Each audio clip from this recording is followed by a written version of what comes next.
most of the time we have families concerned about that they believe that the baby needs to continue eating more because the baby is crying.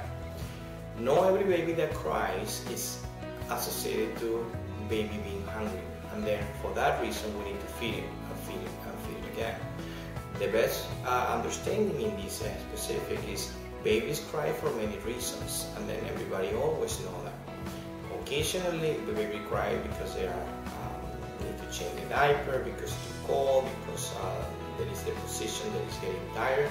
But occasionally the baby cries because the formula, when there is formula allergy in the infant, might produce sensation of burning inside and might induce crying.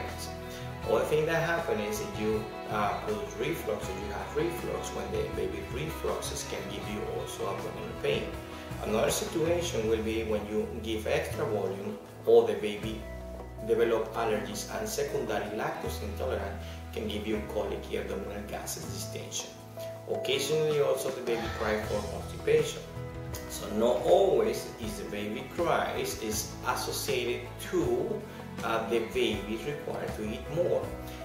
The best way to assess or to have an idea if the baby is the nutrition is appropriate, the baby is gaining weight properly, is calculate the volume that they need, calculate the calories they need by the formula we give, and then monitoring the baby's weight throughout the week and month. If you say with the volume, if the baby continue gaining weight, that's exactly the amount of calories he needs.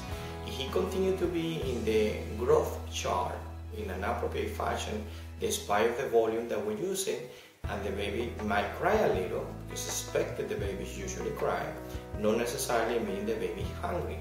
What we need to do is just continue calculating the volume and then keeping monitoring the baby's weight. Another thing that is extremely important to know is how frequently and how much do we increase the volume.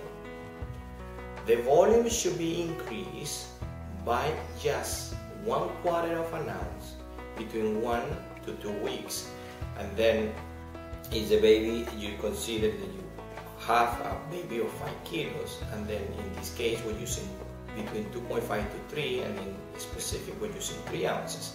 Then the next week you increase by 3 ounces and 1/4, wait a week or two, and then increase by 3 ounces and a half, and then keep going from there. So you don't go from 3 ounces to 4 in a week or in days, or from 3 ounces to 5, because immediately what we're going to do is produce overfeeding reflux, abdominal pain, distension, and fussy baby.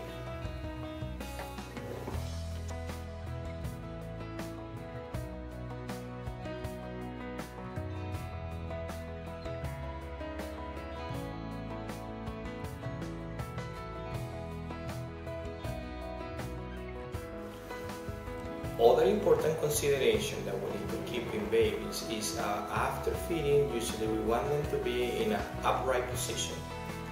In the upright position, the babies remain approximately 45 degrees, and usually we can keep the babies holding on the arm or put it in a little bit wedge pillow or just inclining the crib.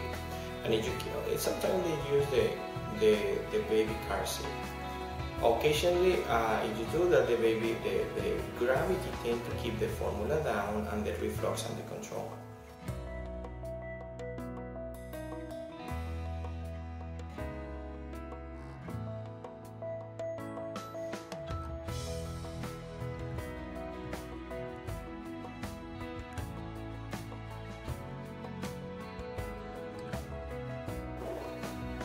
Other important things we need to also consider in baby with reflux is occasionally we have great family members that are willing to help us during this new adventure, taking care of the baby.